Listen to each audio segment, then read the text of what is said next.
দেখবেন অনেক মানুষ কি করে, বিবাহের আয়োজন করে, আয়োজন করার পরে একটু বেশি করে আয়োজন করে। কারণ কি, যদি দাওয়াত পক্ষের লোকেরা যদি বেশি আসে, যদি খাবার কমে যায়, তাহলে তো একটা মান সম্মানের ব্যাপার। তাই একটু তারা এই দিক বিবেচনা করে একটু বেশি করে আয়োজন করে।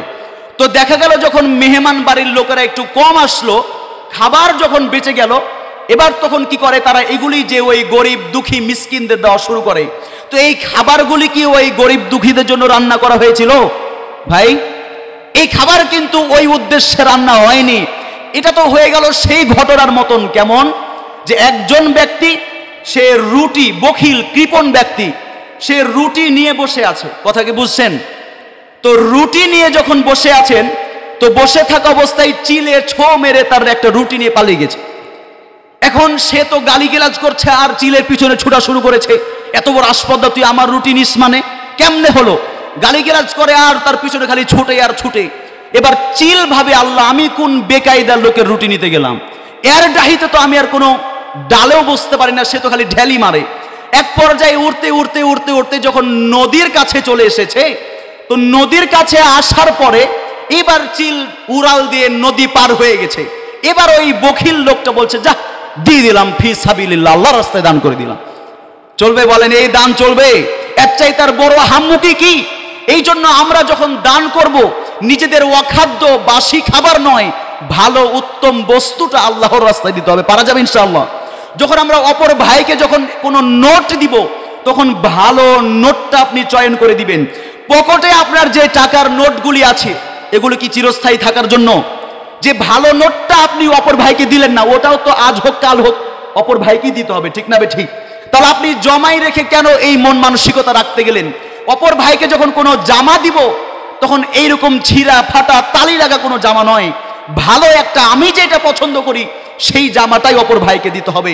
আল্লাহ তাআলা পবিত্র কোরআনে বলছেন, ইয়া আইয়ুহাল্লাযীনা আমানু আনফিকু মিন তাইয়্যিবাতি মা কাসাবতুম ওয়া মিম্মা আখরাজনা লাকুম মিনাল আরদ। ওহে যারা বিশ্বাস স্থাপন করেছে, ঈমানদারগণ, তোমরা আল্লাহর রাস্তায় ব্যয় করো তোমাদের উপার্জিত সম্পদের যেটা উত্তম বস্তু সেইখান থেকে, আর আমি তোমাদেরকে জমিন থেকে যে রিজিক দান করেছি, এই দুইটার যেটা উত্তম বস্তুগুলি বাছাই করে করে করে করে তোমরা মানুষকে দাও। ওয়ালা তায়াম্মামুল খাবিস মিনহু তুনফিকুন, আর তোমরা নোংরা খারাপ কোন বস্তু আল্লাহর রাস্তায় ব্যয় করো না। কেন ভাই? ব্যয় করলে কি হবে? এবার আসেন, যে আপনি যদি আপনার অপছন্দনীয় বস্তু আল্লাহর রাস্তায় ব্যয় করেন, তার ঘোষণা কি? আল্লাহ তাআলা পবিত্র কোরআনে সূরা আলে ইমরানে বলেন, লান তানালুল বিররা হাত্তা তুনফিকু মিম্মা তুহিব্বুন। কেউ যদি আল্লাহর রাস্তায় তার পছন্দনীয় বস্তু দান না করে, সে যেইটা ভালোবাসে সেইটা যদি আল্লাহর রাস্তায় ব্যয় না করে, তাহলে সে যা ব্যয় করেছে তার জন্য বিন্দু মাত্র কোনো সওয়াব দেওয়া হবে না। কথা কি বোঝা যায়?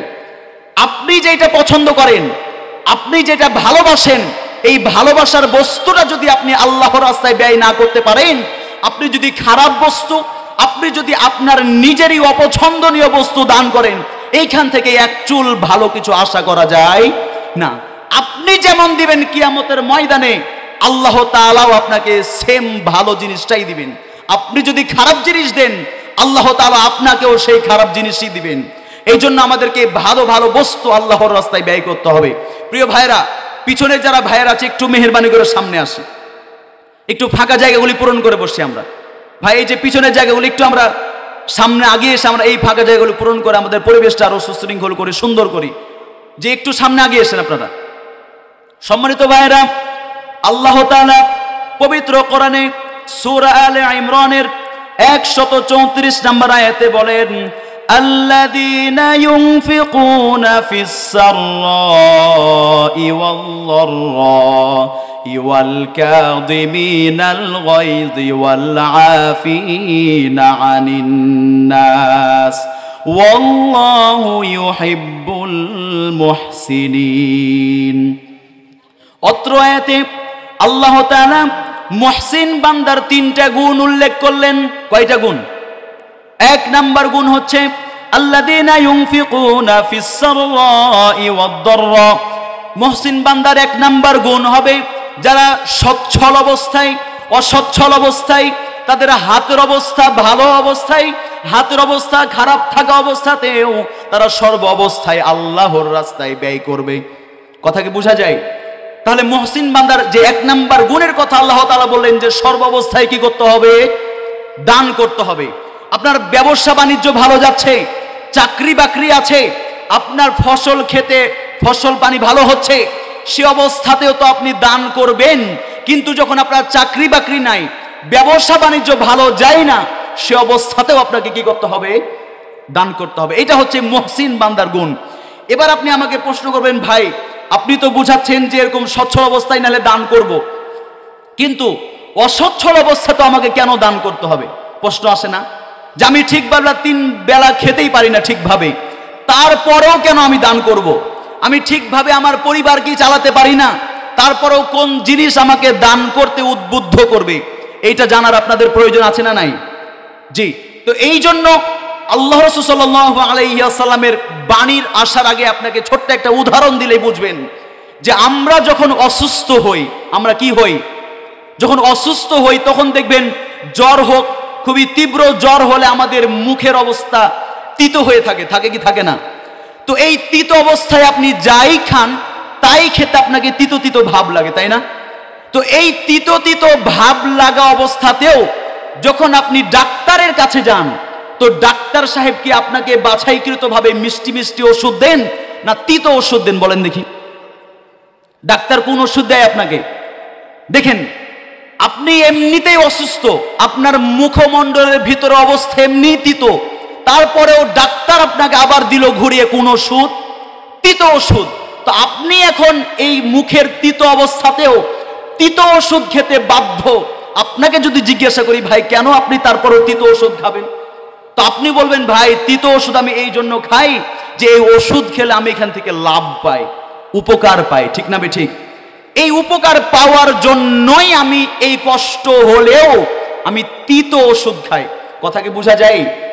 তো সম্মানিত ভাইরা, এই জন্য আমরা যে অসচ্ছল থাকব, যখন আমাদের হাতের অবস্থা ভালো থাকবে না, তারপরেও আমাদেরকে কোন জিনিস আল্লাহর রাস্তায় ব্যয় করতে উদ্বুদ্ধ করবে? তা হচ্ছে এই দান অল্প করে করলেও আমরা লাভ পাবো অনেক বেশি। লাভ পাবো কি? অনেক বেশি। বলবেন, ভাই তাহলে বুঝান কিভাবে এত লাভ পাবো? আল্লাহ তাআলা পবিত্র কোরআনে সূরা আল বাকারায় বলেন এই দানের ফজিলত নিয়ে, মাসালুল্লাযীনা ইউনফিকুনা ফি সাবিলিল্লাহি কামাসালি হাব্বা, কেউ যদি আল্লাহর রাস্তায় ব্যয় করে, দান করে, সাদাকা করে, তার এই দানটিকে নিয়ে আল্লাহ তাআলা একটা দানার সাথে তুলনা করেন। কিসের সাথে? দানা, একটা বীজ। এই বীজকে যখন জমিনে রোপণ করা হয়, আমবাতাত সাবআ সানাবিল, সেই বীজ থেকে একটি নয়, দুইটি নয়, 7টি শীষ বের হয়। কয়টি? 7টি শীষ। দান করেছিলেন একটি, দান করেছিলেন কয়টি? একটি। এক ধাপেই আল্লাহ তাআলা এটাকে বাড়িয়ে নিয়ে গেলেন কয় গুণ? 7 গুণ। ফি কুল্লি সুম্বুলাতিম মিআতু হাব্বা, প্রত্যেকটি শীষে আবার আল্লাহ তাআলা 100টি করে দানা রেখে দিয়েছেন। আল্লাহু আকবার। কথা কি বোঝা যায়? দান করলেন একটি, এক ধাপে আল্লাহ তাআলা বাড়িয়ে নিয়ে গেলেন 7, আর 7 থেকে এইটাকে বৃদ্ধি করে আল্লাহ তাআলা বানিয়ে দিলেন 700। সুবহানাল্লাহ। শুধু তাই নয়, ওয়াল্লাহু ইউদাইফু লিমান ইয়াশা, আল্লাহ তাআলা যাকে ভালোবাসেন, যাকে চান, তাকে যে আরো কত গুণ বাড়াই দেন, এটা পৃথিবীর কোনো ক্যালকুলেটর হিসাব করে শেষ করতে পারবে না। সুবহানাল্লাহ। চিন্তা করেছেন? তাহলে আপনি অসচ্ছল থাকলেও আপনাকে দান করতে উদ্বুদ্ধ করবে কোন জিনিস? এই যে আপনি অল্প দান করলেও এই দানকে আল্লাহ তাআলা অনেক অনেক গুণ বাড়াইয়া দেন। শুধু তাই নয়, আল্লাহর রাসূল সাল্লাল্লাহু আলাইহি ওয়াসাল্লাম বলেন, মান তাসাদ্দাকা বিআদলি তামরাতিন মিন কাসবিন তাইয়িবিন, কেউ যদি তার হালাল পন্থায় উপার্জন থেকে একটি খেজুর পরিমাণ সম্পদ ব্যয় করে। কোন পরিমাণ সম্পদ? খেজুর। এই খেজুর পরিমাণ সম্পদ যখন সে ব্যয় করে, হালাল পন্থায় হতে হবে। কোন পন্থায়? সুদ খেয়ে, ঘুষ খেয়ে মানুষের সম্পদ মেরে দিয়ে দান করলে চলবে না। তো আল্লাহ রাসূল বলেন যে কেউ যদি হালাল পন্থায় খেজুর পরিমাণ সম্পদ ব্যয় করে, তো আল্লাহ তাআলা তার এই দানটিকে নিয়ে লালন পালন করেন। কি করেন? লালন পালন করেন। কেমনে লালন পালন করেন? আল্লাহ রাসূল বলছেন যে তোমরা যেভাবে তোমাদের ঘোড়ার বাচ্চাকে লালন পালন করে করে বড় করে তুলো, আল্লাহ তাআলাও সেই ব্যক্তির খেজুর পরিমাণ দানটিকে নিয়ে লালন পালন করতে থাকেন আর বড় করতে থাকেন। এক পর্যায়ে হাত্তা তাকুনা মিসলাল জাবাল, সেই খেজুর পরিমাণ দানটি এক সময়ে আল্লাহ তাআলা লালন পালন করতে করতে পাহাড় সমতুল্যমান বানিয়ে দেন। আল্লাহু আকবার। চিন্তা করেছেন?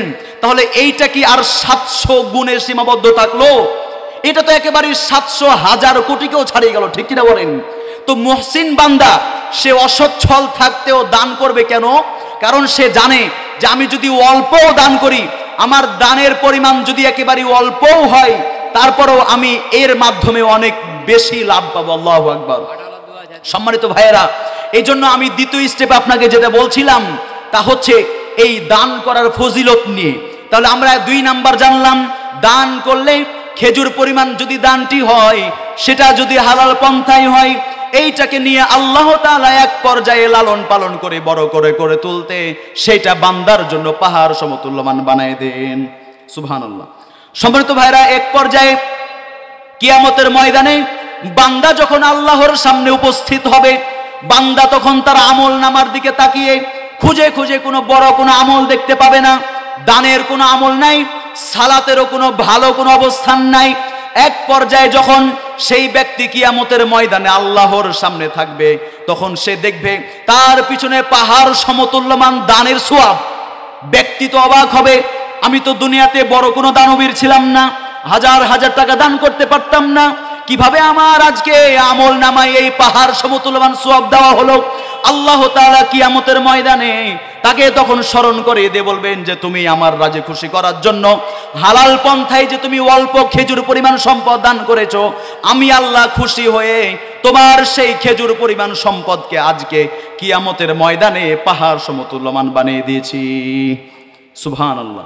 এই জন্য আমাদেরকে প্রতিনিয়ত অল্প করে হলেও দান করতে হবে। পারা যাবে ইনশাআল্লাহ। আল্লাহ তাআলা আমাদের সকলকে সেই তৌফিক দান করেন, পড়ি আমিন। সম্মানিত ভাইয়েরা, বলছিলাম দানের ফজিলত নিয়ে। এই দানের ফজিলত অনেক, বলতে গেলে অনেক সময় লাগবে, তাও দানের ফজিলত শেষ হবে না। আসলে ত্যাগেই মজা, ত্যাগেই কি আনন্দ, ভোগে কখনো আনন্দ নয়। অপর মানুষকে খুশি করা, অপর ভাইয়ের মুখে হাসি ফোটার মাঝেই আনন্দ, নিজেই নিজের পেটকে পুরা করার মাঝে কখনো পরিপূর্ণ সুখ, আনন্দ, প্রশান্তি পাওয়া যায় না। আল্লাহ রাসূল সাল্লাল্লাহু আলাইহি ওয়াসাল্লাম কিয়ামতের ময়দানে যখন মানুষের অবস্থার বর্ণনা দিলেন, কাল কিয়ামতে যখন বান্দারা উপস্থিত হবে, একেবারে তাদের পোশাক পরিচ্ছেদহীন যাবে, সূর্যকে এমন নিকটে আনা হবে, সূর্য নিকটে আসার ফলে মানুষের মাথার মগজগুলি টকবক করে ফুটতে থাকবে। এমন এক ভয়ানক অবস্থা হবে, পায়ের নিচের যে জমিন তামার ন্যায় গরম হয়ে যাবে, মানুষের মাথার মগজগুলি টকবক করে ফুটতে ফুটতে নাকের ডগাবে, কানের ডগাবে, গলে গলে পড়তে থাকবে। এরকম কঠিন অবস্থাতে কাল কিয়ামতের ময়দানে আল্লাহ তাআলার এক ফোঁটা আরশের ছায়ার প্রয়োজন আছে না নাই বলেন? আপনারা কি চান কি চান না? কাল কিয়ামতের ময়দানে কি এক ভয়ানক অবস্থা! একে তো মানুষ কঠিন এক রোদে তাপে সিদ্ধ হয়ে যাবে, নিজের ঘামে হাবুডুবু খাবে। এরকম এক কঠিন পরিস্থিতিতে আল্লাহ তাআলা বাছাই করে করে তিনি তার পছন্দনীয় ব্যক্তিদের 7 শ্রেণীকে তারা আরশের নিচে ছায়া দিবেন। কয় শ্রেণী বলেন? 7 শ্রেণী। তার মধ্যে একটা শ্রেণীর কথা আল্লাহ রাসূল সাল্লাল্লাহু আলাইহি ওয়াসাল্লাম বললেন যে ওয়ারাজুলুন তাসাদ্দাকা বিসাদাকাতিন ফাআখফাহা হাত্তা লা তা'লামু শিমালুহু ওয়া মা তুনফিকু ইয়ামিনু। তার মধ্যে একটা শ্রেণী হচ্ছে এমন, যেই ব্যক্তি দান করবে আল্লাহর রাস্তায় গোপনে। দান করবে কিভাবে? গোপনে। এমন ভাবে গোপনে দান করবে যে হাত্তা লা তা'লামু শিমালুহু ওয়া মা তুনফিকু ইয়ামিনু, যে তার ডান হাত কি দান করলো বাম হাত খবর রাখবে না। সুবহানাল্লাহ। তার মানে আমি আপনি যদি গোপনে আল্লাহর রাস্তায় ব্যয় করতে পারি, কিয়ামতের ময়দানে আমাকে আপনাকে কঠিন বিভীষিকাময় অবস্থায় আরশের নিচে ছায়া দিবেন একজন, তিনি কে? আল্লাহ আমরা সেই ছায়ার প্রত্যাশী কি প্রত্যাশী না? আল্লাহ তাআলা আমাদের সকলকে সেই ছায়া দান করুন পড়ি আমিন। সম্মানিত ভাইরা, তাহলে আপনি আমাকে বলবেন যে ভাই তাহলে কি প্রকাশ্যে দান করা কি নাজায়েজ, হারাম নাকি? প্রকাশ্যে দান করা কি নাজায়েজ? না, প্রকাশ্যে দান করা নাজায়েজ, হারাম নয়। কেউ যদি মনে মনে এইটা রাখে যে আমি দান করলাম যাতে আমাকে বলা হয় যে আমি অনেক বড় দানবীর, মানুষ যাতে আমার নাম ধরে ডাকে যে এই অমুক দানবীর ছিল, এই নিয়তে যদি কেউ দান করে থাকে তাহলে সে কোশ্চিন কালো এই দান করার মাধ্যমে আরো সে নিচে ছায়া পাবে না। তাহলে দান করতে হবে একজনকে খুশি করার জন্য। তিনি কে বলেন তো? কাকে খুশি করার জন্য দান করব? এই জন্য নিয়ত থাকতে হবে আমাদের সলে খাঁটি, একমাত্র শুধুমাত্র কেবলমাত্র রবকে খুশি করার জন্যই আপনার আল্লাহর রাস্তায় ব্যয় করতে হবে। আল্লাহ তাআলা পবিত্র কোরআনে বলছেন ওমা তুনফিকুনা ইল্লা বিতিগা ওয়াজহিল্লাহ, যে তোমরা আল্লাহকে রাজি খুশি বাদ দিয়ে অন্য কোনো কিছু মনে স্থান দিয়ে তোমরা ব্যয় করো না। আল্লাহ তাআলাকে রাজি খুশি করার জন্যই তোমরা আল্লাহর রাস্তায় ব্যয় করো। ধরেন আমাদের আজকের মাহফিলে একজন ব্যক্তি আসলো, যে বাড়ি থেকে নিয়ত করে এসেছে যে আমি আজকে এমন একটা আতর মেখে যাব যে আতর সেন্টে মানুষ মাহফিলে এসে বলবে আরে বাপরে দেখেছো কোন আতর মেখে এসেছে, কত দামি আতর সে গায়ে দিয়ে এসেছে। এই নিয়তে কেউ যদি আতর মেখে মাহফিলে আসে, মসজিদে যায়, তাহলে তার আতর মাখার কোনো যায় আছে? তার আমও যাবে, ছালাও যাবে। এই জন্য আপনি যদি এই নিয়তে আতর মাখতে পারেন যে আল্লাহর রাসূল আতর মাখতেন, তিনি আতর মাখা পছন্দ করেন, তিনি আতর মাখতে ভালোবাসতেন, রাসূলের সুন্নাহ অনুযায়ী আপনিও আতর মেখে যদি মসজিদে মাহফিলে আসতে পারেন তাহলে আপনাকে অসংখ্য সওয়াব দিয়ে ভরিয়ে দিবেন কে? আল্লাহ। এই জন্য আল্লাহর রাজি খুশি করার জন্যই আমাদেরকে অবশ্যই দান করতে হবে। পৃথিবীর কোনো মানুষের কাছে নাম কামানোর জন্য, পৃথিবীর কোনো মানুষের কাছে নাম ডাক শোনার জন্য দান করা যাবে না। এবার আসে আপনি প্রকাশ্য দান করবেন, তাহলে কোন নিয়তে? প্রকাশ্যে দান করতে পারেন এই নিয়তে যাতে আমার অপর ভাই আমার দান করা দেখে উদ্বুদ্ধ হয়। কথা কি বোঝা যায়? অপর ভাই যাতে আমাকে দেখে শিখে যে আমারও এইভাবে দান করা উচিত, আমিও যাতে আল্লাহর রাস্তায় ব্যয় করতে পারি। অপর ভাইকে উৎসাহ দেওয়ার জন্য আপনি আল্লাহর রাস্তায় ব্যয় করতে পারেন, নচেত আর কোনো পন্থা নাই যে আপনি প্রকাশ্যে দান করে অন্য কোনো কিছু আশা করতে পারেন। তাই আপনি বলবেন যে আপনি দলিল দেন যে আমরা যে প্রকাশ্যে দান করতে পারি, তার দলিল কি? তার দলিল হচ্ছে আল্লাহর রাসূল সাল্লাল্লাহু আলাইহি ওয়াসাল্লাম যখন কাল সেই দিন যে তাবুক যুদ্ধের জন্য ডাক দিয়েছিলেন, সাহাবারা তোমরা যে যতটুকু পারো আসো, আজকে তাবুক যুদ্ধের জন্য যাওয়া হবে, তোমরা যার যতটুকু সম্ভব তোমরা ব্যয় করো। তখন সেই দিন আবু বকর রাদিয়াল্লাহু আনহু, ওমর, ওসমান তারা যে দান করেছিল এটা প্রকাশ্যে, কিন্তু প্রকাশ্যে দান করলেও তারা মানুষের সন্তুষ্টি চায়নি। ওমর কি বলল? ওমর রাদিয়াল্লাহু আনহু বলেন যে আমার সম্পত্তির যত যা আছে তার অর্ধেক সব আল্লাহর রাস্তায় দিয়ে দিলাম। সুবহানাল্লাহ। আবু বকর রাদিয়াল্লাহু আনহু বললেন যে আমার সম্পত্তির যা আছে শুধুমাত্র আল্লাহ তার রাসূলকে বাসায় বসিয়ে রেখে, আল্লাহ তার রাসূলকে বাসায় রেখে যা আছে সব আল্লাহর রাস্তায় দিয়ে দিলাম। সুবহানাল্লাহ। ওসমান রাদিয়াল্লাহু আনহু কি বললেন? যে এই তাবুক যুদ্ধে যাওয়ার জন্য যত সাহাবী যাবে, যত হাজার সাহাবী যাবে, তার অর্ধেক খরচের যা খরচ হবে সব আমি ওসমান একাই বহন করব। সুবহানাল্লাহ। তো এইভাবে প্রকাশ্যে দান করা যায় অপর ভাইকে উৎসাহ দেওয়ার জন্য। আল্লাহ তাআলা আমাদের সকলকে নেক উদ্দেশ্যে দান করার তৌফিক দান করেন পড়ি আমিন। সম্মানিত ভাইয়েরা, এবার আসি যে দান করার আর কি কি ফজিলত থাকতে পারে। আল্লাহ রাসূল সাল্লাল্লাহু আলাইহি ওয়াসাল্লাম বলছেন আস-সাদাকাতু তুতফিউল খাতায়া কামা ইউতফিউল মাউন নার। কেউ যদি আল্লাহর রাস্তায় ব্যয় করে তো আল্লাহর রাস্তায় ব্যয় করার ফলে তার যে গুনাহ রয়েছে আল্লাহ তাআলা সব গুনাহকে মিটাই দেন। করেন সুবহানাল্লাহ। শুধু তাই নয়, মানুষের যখন আগুন ধরে দেখবেন কোন জায়গাতে আগুন ধরলে প্রথম ভাগেই আগুনটাকে নিভানোর জন্য কি ব্যবহার করা হয় বলেন তো দেখি? আগুনকে নিভানোর জন্য কি ব্যবহার করে? পানি। তো পানি যেভাবে আগুনের একেবারে জ্বলন্ত রূপকে নিস্তব্ধ করে দেয়, আগুন যেভাবে পানিকে কিছু করতে পারে না, পানি যেভাবে আগুনকে একেবারেই থামিয়ে দেয়, নিভিয়ে দেয়, ঠিক তদ্রূপ বান্দা যদি আল্লাহর রাস্তায় ব্যয় করে তো এই ব্যয়টা মানুষের অর্জিত যত পাপ সব আল্লাহ মিটিয়ে দেন, করেন সুবহানাল্লাহ। এই জন্য আমাদেরকে অবশ্যই প্রিয় ভাইরা, এটা ছোটখাটো কোনো বিষয় নয়, অবশ্যই আমাদেরকে দানমুখী হতে হবে। আল্লাহ তাআলা আমাদের সকলকেই সেই তৌফিক দান করেন, পড়ি আমিন। বলছিলাম দানের ফজিলত সম্পর্কে। আল্লাহ রাসূল সাল্লাল্লাহু আলাইহি ওয়াসাল্লাম অপর বর্ণনায় বলেন, আস-সাদাকাতু তারুদ্দু মিনাল বালা। সাদাকা হচ্ছে এমন জিনিস যেইটা মানুষের বালা, মুসিবত, বিপদ আপদ যা আছে সব কিছু দূর করে দেন, সুবহানাল্লাহ। চিন্তা করতে পারেন সাদাকার কত পাওয়ারফুল একটা ইবাদত, যেটা মানুষের বিপদ আপদ থেকে শুরু করে যে কোনো বিপদ সবকে মিটাই দিতে পারে এই সাদাকা। এই জন্য আমাদেরকে সেই বিপদ থেকে মুক্তির জন্য আমরা অন্যতম হাতিয়ার হিসেবে যেইটা বেছে নিতে পারি তার নাম কি? সাদাকা। চলুন একটা ঘটনা আপনার সাথে আমি শেয়ার করি। অস্ট্রেলিয়ান একজন যুবক, তার নাম হচ্ছে আলী বানাত। তার নাম কি? কথা কি শুনছেন? অস্ট্রেলিয়ান একজন যুবক, তার নাম কি? আলী বানাত। এই আলী বানাত ছিল অনেক ধনাঢ্য পরিবারের একজন সন্তান। সে এক একটা ব্যাসলাইট ব্যবহার করতো কয়েক লক্ষ টাকা দাম, এক একটা জুতা ছিল কয়েক লক্ষর উপরে। সে যে গাড়িগুলি ব্যবহার করত সেটা পৃথিবীর মধ্যে সর্বশ্রেষ্ঠ, সর্বোচ্চ যে দামি গাড়িগুলি সেগুলি সে ব্যবহার করত। শুধু তাই নয়, তার পরনের পোশাকগুলি সে নিজের দেশ থেকে না, অন্য দেশ থেকে আমদানি করে সে ব্যবহার করত। এত ধনাঢ্য পরিবারের সন্তান ছিল আলী বানাত, এই অস্ট্রেলিয়ান যুবক। তো অস্ট্রেলিয়ান যুবক আলী বানাত একদিন তার বন্ধুদেরকে নিয়ে চায়ের স্টলে বসে চা খাচ্ছেন। কথা কি বুঝছেন? তো চায়ের স্টলে বসে চা খেতে যে হঠাৎ চায়ের গরম তাপটা তার জিহ্বাতে লেগে একটু আঁচড় পেয়ে গেল, যন্ত্রণা পেল। সে তখন তাৎক্ষণিক ডক্টরের কাছে গেল হাসপাতালে। যাওয়ার পরে তখন ডাক্তার তাকে পরীক্ষা নিরীক্ষা করে বলল যে আলী বানাত, আপনার তো ক্যান্সার ধরা পড়েছে। কি ধরা পড়েছে? ক্যান্সার। তখন আলী বানাত বলছে, ক্যান্সার মানে? যত কোটি টাকা লাগে, যাই লাগে সব কিছু দিয়ে হলেও তুমি আর চিকিৎসার ব্যবস্থা করো।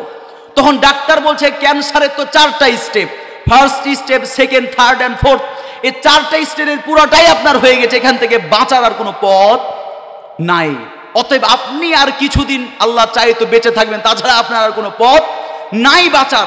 এবার আলী বানাত ভাবছে যে আমার তাহলে এত ধন সম্পদ, ধন দৌলত দিয়ে কি হবে? দুনিয়ার জীবনে বাঁচাতে নাও পারে, কিয়ামতের ময়দানে এই ধন সম্পদ আমাকে বাঁচাবে। তখন সে প্রতিজ্ঞা করলো, আমার যত সম্পদ আছে সব আমি আল্লাহর রাস্তায় ব্যয় করে দেব। আল্লাহু আকবার।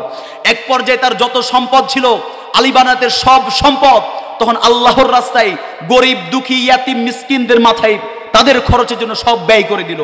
ডাক্তার যে বলেছিল যে আর মাত্র তুমি কয়েকদিন বাঁচবা, সেইখানে এই দান করার মাধ্যমে মাত্র কয়েকদিন নয়, আল্লাহ তাআলা সেই আলী বানাতকে পাক্কা 23টি মাস বাঁচিয়ে রেখেছেন। সুবহানাল্লাহ।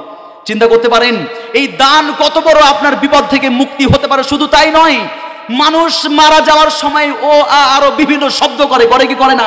আলী বানাত যখন মারা যায় তখন কোনো ও শব্দ নাই, আল্লাহর পবিত্র কালামুল্লাহ তেলাওয়াত করতে করতে সে দুনিয়া থেকে বিদায় নিয়েছে। আল্লাহু আকবার। এই জন্য প্রিয় ভাইরা, আমরাও যদি দান করার মাধ্যমে কোনো বিপদে থাকি, সেই বিপদ থেকে আমাদেরকে উদ্ধার করবেন কে? বলেন, উদ্ধার করবেন কে? চলুন আরেকটা ঘটনা আমি বলে এই স্টেপ ছাড়ি। তা হচ্ছে প্রায় 100 বছর পূর্বে একটা সৌদিয়ান ঘটনা। এই ঘটনাটা বর্ণনা করেছেন ইবনু জুদআন। আপনারা ঘটনাটা পেয়ে যাবেন, বাংলাদেশের একটা বই বর্তমানে পাওয়া যায়, নাসিহা, প্রফেসর মুক্তার আহমেদের এই বইয়ে ঘটনার চমৎকারভাবে দলিল সহ দেওয়া আছে, আপনারা এখান থেকে পড়তে পারেন। তো এই ঘটনাটাতে কি লেখা একটু শুনেন মনোযোগ দিয়ে। ইবনু জুদআন নামক ব্যক্তি, এই ব্যক্তি ছিল অনেক ধন সম্পদের অধিকারী। কথা কি বোঝা যায়? তো সে সময়ে তিনি ছিলেন অনেক উট, কয়েক উটের পালের সে মালিক ছিল। তো এইভাবে যখন উটের পালের মালিক, সে মাঝে মাঝেই এই উটকে সে দেখতে যেত। হঠাৎ যখন এই শীতকাল পেরিয়ে যখন বসন্তকাল আসলো, সে একবার চাইলো যে আমি আমার উটগুলির অবস্থা দেখে আসি, যে আমার উটগুলি কেমন আছে। তো উটগুলি দেখতে গিয়ে দেখলো যে তার যে উটগুলি আছে এই বসন্তকালে আবার উটেরা বাচ্চা প্রসব করে, জন্ম দেয়। তো দেখলো যে তার একটা অনেক বড় মোটা তাজা উটনি একটা সুন্দর ফুটফুটে একটা উটের বাচ্চা জন্ম দিয়েছে। তো সে যে দেখলো যে ওই উটের বাচ্চাটা দৌড়িয়ে তার মায়ের কাছে যাচ্ছে, দুধ খাচ্ছে, অনেক সুন্দর একটা পরিবেশ সেখানে সৃষ্টি হয়েছে। এইটা দেখে ইবনু জুদআন সে অনেক খুশি হলো। অনেক প্রশান্তি পেল তার উটদের অবস্থা দেখে। এক পর্যায়ে তার হঠাৎ খেয়াল আসলো যে আমার পাড়া প্রতিবেশীর একজন এমন আছে যে ঠিকভাবে 2 বেলা খেতে পায় না। এরকম আমাদের পাড়া প্রতিবেশীতে মনে হয় এরকম নাই, ঠিক না? না আছে? আপনাদের ঠাকুরগাঁয়ে আছে এরকম কেউ? তো এগুলোর খোঁজ খবর রাখতে হবে কি হবে না? বলেন, হবে কি হবে না? তো ইবনু জুদান ভাবলো যে আমার তো সেই পাড়া প্রতিবেশীর অমুক পরিবার, তো তারা তো ভালো অবস্থায় নাই, তাহলে কি করা যায়? তাকে আমি কিছু দান করি যাতে তার অবস্থা ভালো হয়। তখন সে দান করার জন্য তখন সে ভাবলো কোন জিনিসটা আমি দান করব। তখন আল্লাহ তাআলার এই আয়াতটা তার মাথায় চলে আসলো যে লান তানালুল বিররা হাত্তা তুনফিকু মিম্মা তুহিব্বুন, যে তোমরা দান করে যদি পুরস্কার পেতে চাও তাহলে তোমাদেরকে পছন্দনীয় বস্তু দান করতে হবে। তখন সে ভাবলো যে আমার সেই উটনি যেটা মোটা তাজা ছিল, একটা বাচ্চা প্রসব করেছিল, তাহলে আমি এইটাই, এই পছন্দনীয় বস্তুটাই আমি সেই গরিব দুঃখী মানুষটাকে দান করব। এক পর্যায়ে যেই মত সেই কাজ, তখন সে এই উটনিকে নিয়ে তার বাড়ি পর্যন্ত গেল। বাড়ি পর্যন্ত যাওয়ার পরে তাকে বলল যে ভাই, আমি তো ভাবছি তোমাকে একটা হাদিয়া দেওয়ার কথা, তুমি তো অসহায় আছো, এই নাও তোমার জন্য আমি এই হাদিয়া নিয়ে এসেছি। তখন সেই গরিব দুঃখী অসহায় লোকটি বলল যে ভাই, তুমি এরকম কঠিন সময় আমাকে দান করেছো, আল্লাহ তোমাকে অবশ্যই এর প্রতিদান দিবে। সে খুব খুশি হলো। এইভাবে দেখা গেল এক পর্যায়ে সে গরিব পরিবার আস্তে আস্তে এই উটের মাধ্যমে তার দুধ দহন করে, দুধ বিক্রি করে, আরো উটের মাধ্যমে বিভিন্ন কাজ করে এক পর্যায়ে সে আস্তে আস্তে সচ্ছলতার মুখ দেখতে পেল, সচ্ছলতার পথ খুঁজে পেল। এক পর্যায়ে যখন গ্রীষ্মকাল চলে আসলো, বসন্তকাল পেরিয়ে, তখন ইবনু জুদান, সে তো বেদুইন লোক, সে তখন তার উটগুলিকে নিয়ে এক জায়গা থেকে আরেক জায়গায় পরিবর্তন হয়ে গেল। পরিবর্তন হওয়ার সময় সে এখন খুঁজে যে কোথায় কোনো ভালো পানির ব্যবস্থা হয় কিনা। কোনো পানির ব্যবস্থা হলে সেখানে উটগুলিকে নিয়ে থাকবো, উটগুলি চড়বে, পানি পাবে। তো মরুভূমিতে বালুর নিচে একটা স্তর আছে যেটাকে বলা হয় দুহুল। এই বালুর নিচের স্তরে কিছু পানি পাওয়া যায়, একটু খুঁজলে নিচের দিকে পাওয়া যায়। যারা আপনারা জানেন হয়তো বিষয়টা বুঝবেন যে মরুভূমির বালুর কয়েক স্তর নিচে একটা স্থান, তার নাম হচ্ছে দুহুল, যেখানে পানি পাওয়া যায়, খোঁজ করলে পানির ব্যবস্থা হয়। তো ইবনু জুদআন তখন তার সন্তানদেরকে জমিনে দাঁড় করায় রেখে মরুভূমিতে তখন বলল, তোমরা থামো, আমি একটু ওই গর্তে গিয়ে দেখে আসি কোনো পানির ব্যবস্থা হয় কিনা।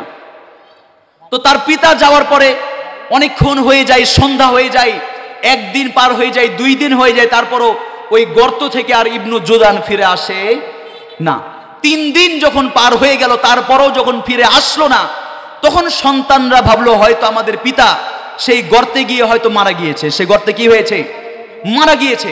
তাহলে এখন করণীয় কি? করণীয়, চলো আমরা ভাইয়েরা মিলে এখন যা সম্পদ আছে সব ভাগ বন্টন শুরু করি। এরকম কুসন্তান আমাদের সমাজেও আছে, যারা সব সময় শুধু ভাবে কখন পিতা মারা গেলে আমি সম্পদের উত্তরাধিকারী হব, ঠিক না? পিতার সেবা করতেও চাই না, পিতা অসুস্থ থাকলে দেখতেও যায় না। কারণ কি? যত তাড়াতাড়ি মরবে তত তাড়াতাড়ি সম্পদগুলি পাবো। এরকম সন্তান থেকে আল্লাহ আমাদের সকলকে হেফাজত করেন, পড়ি আমিন। তো এই সন্তান ছিল ইবনু জুদআনের। তো সে যখন, এই সন্তানরা যখন এইটা নিয়ত করলো যে চলো পিতার আমরা উটগুলি ভাগাভাগি করে আমরা নিয়ে নেই, তখন এক পর্যায়ে নেওয়ার সময় তাদের মনে আসলো যে আমাদের পিতা তো ওই দিন ওই যে গরিব মানুষটাকে একটা সুন্দর ফুটফুটে তরতাজা একটা উট দিয়েছিল, চলো ওইটা আমরা নিই, ওইটা তো অনেক দামি ছিল। এক পর্যায়ে তখন তার 3 সন্তান ওই যে অসহায় গরিব দুঃখীর লোকটার বাড়ি গেল, যে বলল ভাই, তোমাকে আমাদের পিতা যে উট দিয়েছে তুমি সেই উটটা আমাদেরকে হস্তান্তর করো। কারণ হচ্ছে যে তোমাকে এর বিনিময়ে আমরা একটা বেটা উট দিব, তুমি এর মাধ্যমে আমাদেরকে ওই উটনিটা দিয়ে দাও। কথা কি বুঝছেন? তো দিয়ে দাও। তখন সেই লোকটা বলল, আশ্চর্য, তোমার পিতা আমাদেরকে দিয়েছে, এই আমাদের পরিবারকে তোমার পিতা এটা উপহার দিয়েছে, আমরা কিভাবে দিই তোমাকে? তো এক পর্যায়ে যখন তাদের মাঝে ঝগড়া হলো, ঝগড়া হওয়ার সময় তখন তার সন্তানরা বলছে যে তুমি যদি এই উটটা স্বেচ্ছায় দিতে না চাও, তাহলে তোমাকে যে এই বেটা উট দেখছো এটাও আর তোমাকে দিব না, ওইটা তো নিয়ে যাবই, এটাও দিব না। তখন সেই লোকটা বলল যে তোমরা যে আমার সাথে এরকম ব্যবহার করছো, আমি কিন্তু তোমার পিতাকে এটা বলে দিব। এক পর্যায়ে তখন তার সন্তানরা বলল যে তুমি পিতাকে বলবে কিভাবে? আমাদের পিতা তো মারা গিয়েছে অমুক গর্তে পড়ে। তখন সেই লোক বলল, কিভাবে, কি বলছো তুমি? ওই গর্তে পড়ে গিয়েছে মানে চলো আমাকে এখনই নিয়ে চলো। তো নিয়ে যাওয়ার পরে দেখলো যে একবারই গর্ত অন্ধকার, কঠিন অন্ধকার। তখন সে ওই ইবনু জুদআনকে খোঁজার জন্য সেই দুস্থ লোকটা গর্তে নামলো। গর্তে নামার পরে এক পর্যায়ে খুঁজতে খুঁজতে খুঁজতে খুঁজতে অনেকক্ষণ পরে তার মনে হচ্ছে যে তার হাতের সাথে কি একটা বাড়ি খেলো। ভালো করে খুঁজে দেখছে এটা তো আস্ত একটা মানুষের দেহ, এ তো মাথা, এ তো পা। অন্ধকারে তখন সে বুঝতে পারলো যে এখনো তার নিঃশ্বাস চলছে, সে এখনো বেঁচে আছে। 6 দিন পার হয়ে যায়, কেমনে বেঁচে থাকে ভাই? তো এক পর্যায়ে যখন দেখলো যে এখনো বেঁচে আছে, তখন তাকে আস্তে করে বের করে নিয়ে আসলো। নিয়ে আসার পরে তাকে বাড়ি নিয়ে গেল। বাড়ি নিয়ে যাওয়ার পরে এবার তাকে জিজ্ঞাসা করলো আসল ঘটনা কি। তখন তাকে বলছে, ভাই তোমার তো সেই গর্তে প্রবেশ করা 6 দিন হয়ে যায়, এই 6 দিন তুমি না খেয়ে কিভাবে তুমি এই গর্তে বেঁচে থাকলে? তখন ইবনু জুদআন বলছে, আমি যখন প্রথম দিন এই গর্তে ঢুকলাম, এক পর্যায়ে প্রথম দিন শেষ হয়ে যায়, আমি ঢুকার পরে আর কোনো পথ খুঁজে পাই না। পথ যখন আমি খুঁজে পাই না, তখন এক পর্যায়ে আমি পিঠের উপর ভর করে শুয়ে থাকলাম। এক পর্যায়ে যখন খিদার তীব্রতা বাড়লো, পানির তৃষ্ণাও যখন আমার বেড়ে গেল, তখন আমি আর সহ্য করতে না পেরে একেবারেই পড়ে থাকলাম। হঠাৎ দেখি কোথা থেকে যেন এক পেয়ালা দুধ আমার কাছে চলে আসলো। আল্লাহু আকবার, চিন্তা করতে পেরেছেন? তো আমি যখন সেই দুধ খেলাম, দুধের মধ্যে কিন্তু 6টা ভিটামিন আছে। কয়টা? দেখবেন বৃদ্ধ মানুষ যদি দুধ খায় তো সেটা হজম করতে পারে না, তার আবার টয়লেটের সমস্যা হয়, হয় কি হয় না? এই জন্য দুধ কিন্তু আবার সবার জন্য না, তার মধ্যে খাদ্য আছে, পানীয় আছে, এরকম 6টা ভিটামিন আছে। তো এইভাবে যখন তাকে এক পেয়ালা দুধ দেওয়া হলো, খাওয়ার পরে তখন তার খিদাও মিটলো, তৃষ্ণাও মিটলো। এইভাবে তাকে দিনে 3 বার করে দুধ দেওয়া হলো। কয়বার করে? এভাবে প্রত্যেক দিন তাকে 3 বার করে দুধ দেওয়া হয়। এক পর্যায়ে তখন সে বলছে যে গত 1 দিন থেকে আমাকে আর দুধ দেওয়া হয়নি। কয়দিন থেকে? লাস্টের 1 দিন আমি আর কি পাইনি? দুধ পাইনি। কারণ কি? তখন এবার ওই ইয়েতিম দুস্থ লোকটা বলছে, ভাই তুমি যে লাস্টের দিন যে দুধ পাওনি তার ঘটনা এবার আমি জানি। তার ঘটনা কি? আমি জানি। কারণ তুমি যে ভালোবেসে আল্লাহকে খুশি করার জন্য তুমি যে উটনিটা আমাকে দান করেছিলে, তার প্রতিদান স্বরূপ তুমি গর্তে আটকিয়ে গেলেও আল্লাহ পাক ঠিকই তোমার দরবারে তার প্রতিদান, তার দুধ তোমাকে বেঁচে থাকার পথেও পৌঁছে দিয়েছেন। সুবহানাল্লাহ। আর এই লাস্টের দিন তোমার সন্তানরা আমার কাছে এসে সেই উটনিটা ছিনাইয়ে নিয়ে গেছে। অতএব যখন উটনি আমার কাছ থেকে নিয়ে চলে গেছে, এই জন্য তোমার কাছে আর এর প্রতিদান আসেনি। কথা কি বুঝেছেন? এই জন্য প্রিয় ভাইরা দেখুন, কঠিন বিভীষিকাময় অবস্থায় যেখানে ইবনু জুদআনের বেঁচে থাকার কোনো আশ্রয়, কোনো প্রশ্নই ওঠে না, কোনো মানেও হয় না, তারপরেও এই কঠিন বিভীষিকাময় অবস্থাতেও আল্লাহ পাক তাকে যেইটার মাধ্যমে বাঁচাই রাখলেন সেটা হচ্ছে এই দান। কথা কি বুঝেছেন? এই দান করার মাধ্যমে ইবনু জুদআন সেই কঠিন বিপদেও, কঠিনভাবে সে বিভীষিকাময় অবস্থায় পড়লেও তাকে আল্লাহ তাআলা দুধের মাধ্যমে, পাথেয়ের মাধ্যমে বাঁচাই রাখলেন। তো আমিও আপনিও যদি আল্লাহ তাআলার পথায়, আল্লাহ তাআলার রাস্তায় যদি এইভাবে দান করতে পারি, তো আমাকে আপনাকেও বিপদ থেকে বাঁচিয়ে দিবেন কে? আমাদের দুনিয়াবী জীবনে মনে হয় কোনো বিপদ আপদ নাই, ঠিক না? বিপদ আপদ আছে আপনাদের? তো এই বিপদ থেকে বাঁচতে আমরা চাই কি চাই না? আল্লাহ তাআলা আমাদের সকলকে এই দান করার মাধ্যমে বিপদ আপদ থেকে বাঁচার তৌফিক দান করেন, পড়ি আমিন। সম্মানিত ভাইয়েরা, বলছিলাম এই দানের ফজিলত নিয়ে। চলুন আপনাকে একটা বনি ইসরাইলের আমি ঘটনা শোনাই।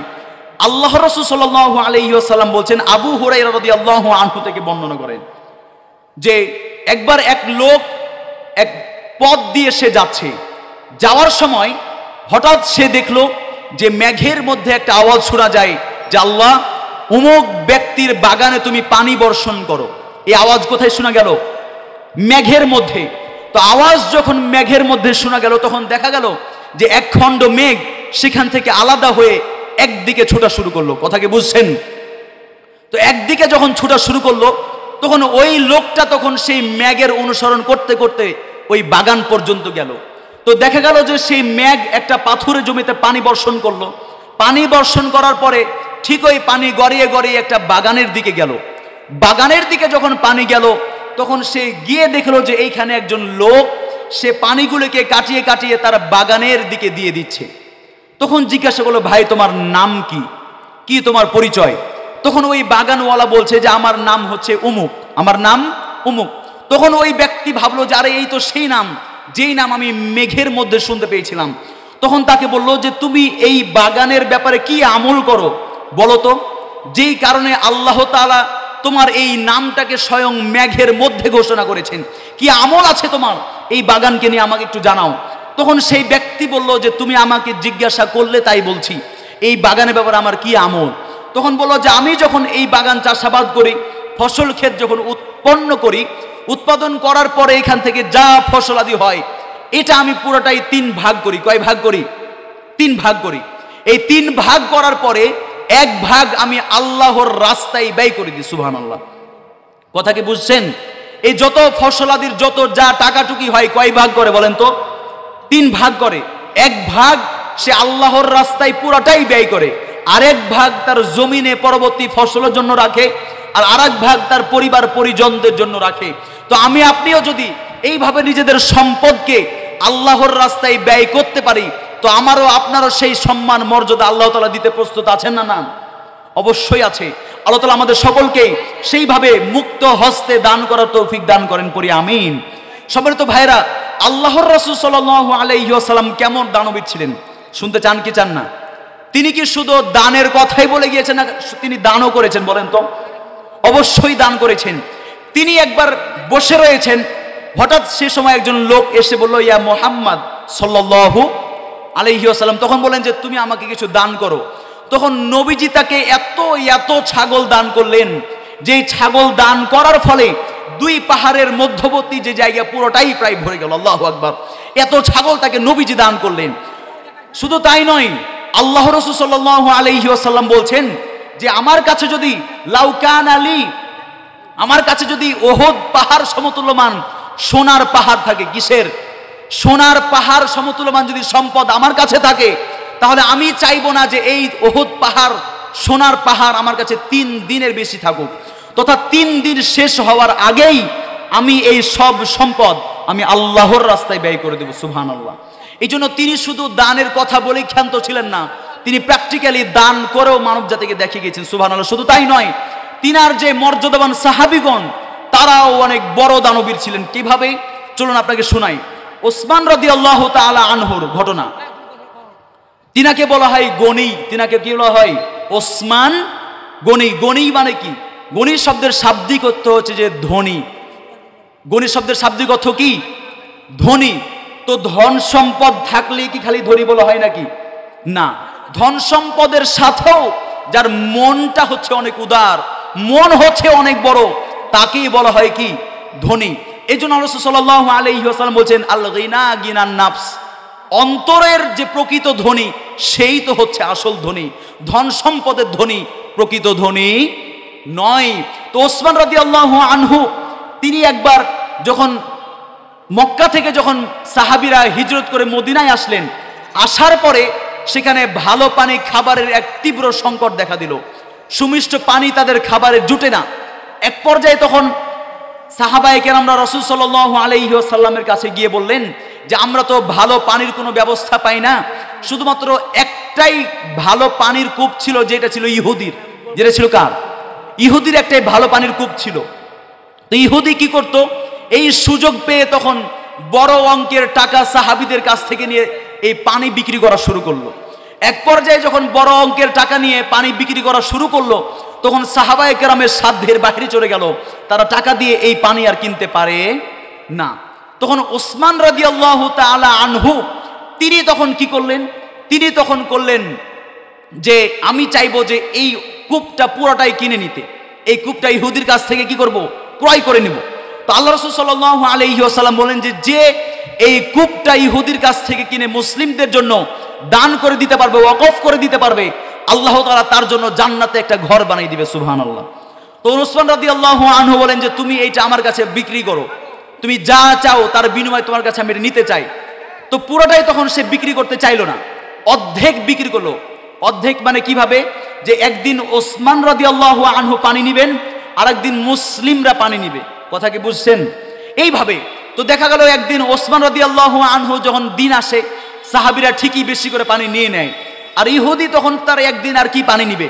তখন ইহুদি ভাবলো যে এটা তো তার লস প্রজেক্ট, এখানে তো সে খুব বেশি লাভবান হতে পারলো না। এক পর্যায়ে সে বাধ্য হয়ে তখন ওসমান রাদিয়াল্লাহু আনহুকে পুরা কূপটাই তিনি বিক্রি করে দিলেন।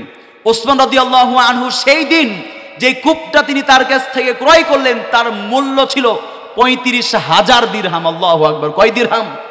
যেটা বর্তমানের সংখ্যায় হিসাব করলে প্রায় 10 কোটি ছাড়িয়ে যায়। চিন্তা করতে পারেন, একটা কূপ তিনি রাসূলের সাল্লাল্লাহু আলাইহি ওয়াসাল্লামের জান্নাতের সার্টিফিকেট যে পাবেন, যে ঘর আমি পাবো, তার বিনিময়ের কারণে আরে 35,000 দিরহাম কি যদি নিজের জীবনটাও দিতে হতো তাও তিনি দিতে প্রস্তুত ছিলেন। আল্লাহু আকবার।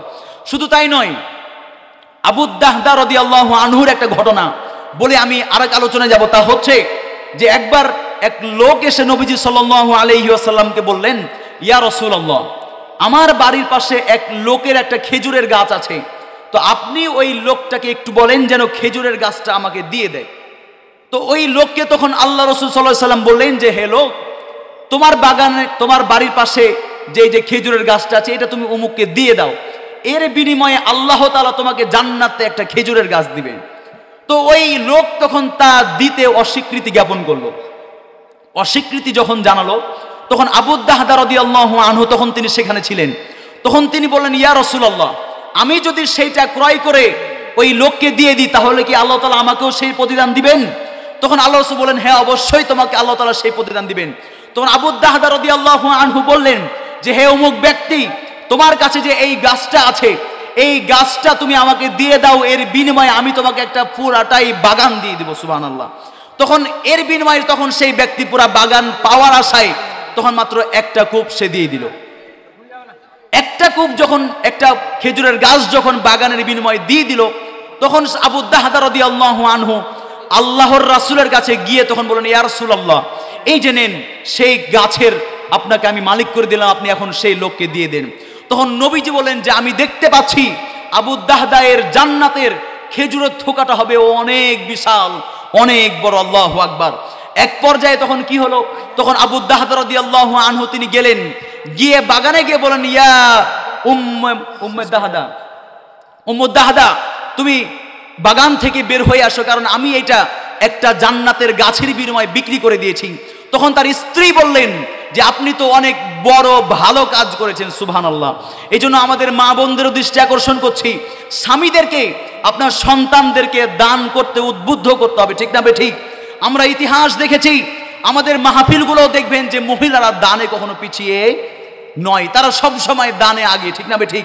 শুধু তাদের ইতিহাসই নয়, আপনি যদি উম্মাহাতুল মুমিনিন আয়েশা রাদিয়াল্লাহু আনহার কথা দেখেন এবং যায়েনব বিনতে জাহাশের কথা দেখেন, ওমর রাদিয়াল্লাহু আনহু তিনাকে দিয়েছিলেন 12,000 দিরহাম। এর প্রত্যেকটা দিরহামই তিনি গরিব, দুঃখী, অসহায়দের মাঝে দান করে দিয়েছিলেন। সুবহানাল্লাহ। এই জন্য মহিলাদের ইতিহাস তো দানের ইতিহাস। এই জন্য আমাদেরকে অবশ্যই আজকের এই প্রোগ্রাম থেকে দানের যে দৃষ্টান্ত দিয়ে যেতে হবে, পারবো ইনশাআল্লাহ। কেউ পকেট নিয়ে এসেছি যাতে আমরা পকেট ভারী করে না যাই, সেই তৌফিক আল্লাহ তাআলা আমাদের সকলকেই দান করেন, পড়ি আমিন। সম্মানিত ভাইরা, একেবারে শেষ পর্যায়ে শুধু আর কয়েকটি কথা বলে শেষ করে দিই। তা হচ্ছে যে আল্লাহ রাসূল সাল্লাল্লাহু আলাইহি ওয়াসাল্লাম দান না করার ব্যাপারে একটু ভয়ঙ্কর ঘোষণা দিয়েছেন। তা হচ্ছে যে প্রত্যেক দিন পৃথিবীতে 2 জন ফেরেশতা আসে। বলেন তো কয়জন? 2 জন। একজন ফেরেশতা বলে, ইয়া আল্লাহ, আপনার রাস্তায় যে ব্যয় করে আপনি তাকে নাজাত দেন, তাকে মুক্তি দেন। আরেকজন বলেন, ইয়া আল্লাহ, আপনার রাস্তায় দান করা থেকে যে কৃপণতা করে, বখিলতা করে, নিজের হাত গুটিয়ে নেয়, তাকে ধ্বংস করে দিন। এভাবে প্রত্যেক দিন তারা দোয়া করতে থাকে। এখন বলেন, আমার আপনার জীবনে কত দিন গিয়েছে, কত সপ্তাহ গিয়েছে, কত মাস, কত বছর গিয়েছে আমরা দান করতে পারিনি, আছে না এরকম দিন? তাহলে আমি আপনি যদি আজকে দুনিয়াতে এই দান করার যে কৃপণতার অবলম্বন করেছি, ধ্বংস থেকে বাঁচলেও কিয়ামতের ময়দানে বাঁচার অবকাশ আছে। এই জন্য আমাদেরকে অবশ্যই এই দান করার দৃষ্টান্ত অর্জন করতে হবে। আজকে আপনাদের যে মসজিদের উন্নতিকল্পে মাহফিল, আপনারা অবশ্যই যেই যার জায়গা থেকে সর্বোচ্চটুকু দিয়ে হলেও আজকের পরে যেন মসজিদের উন্নতিকল্পে আর মাহফিল না হয়। পারা যাবে ইনশাআল্লাহ? থাকবেন তো আপনারা ইনশাআল্লাহ? আপনারা কোনোদিন দেখেছেন যে মন্দিরের উন্নতিকল্পে মাহফিল হয়েছে? হিন্দুরা কোনদিন মাহফিল করে নাকি এরকম মন্দিরের জন্য? অথচ তাদের এক একটা পূজার যদি আপনারা বাজেট জানেন তো অবাক হবেন। কিছুদিন আগে যে দুর্গা পূজা গেল না, এই দুর্গা পূজার সবচাইতে ছোট যে মণ্ডপ, যে মন্দির, এখানেও সর্বমোট প্রায় খরচ হচ্ছে প্রায় 8 লাখ 10 লাখ টাকা। মাত্র কয়েকদিনের জন্য তারা 8 লাখ 10 লাখ করে খরচ করে, চিন্তা করতে পারেন? আর সবচাইতে যেটা বড় পূজার মণ্ডপ, এখানে তো 10 কোটি 20 কোটি 30 কোটি পর্যন্ত খরচ করে মাত্র কয়েকদিনের জন্য। তারপরেও কি তারা এরকম কোনদিন মাহফিল করে নাকি যে উন্নতিকল্প আমরা কোনো আয়োজন করি না?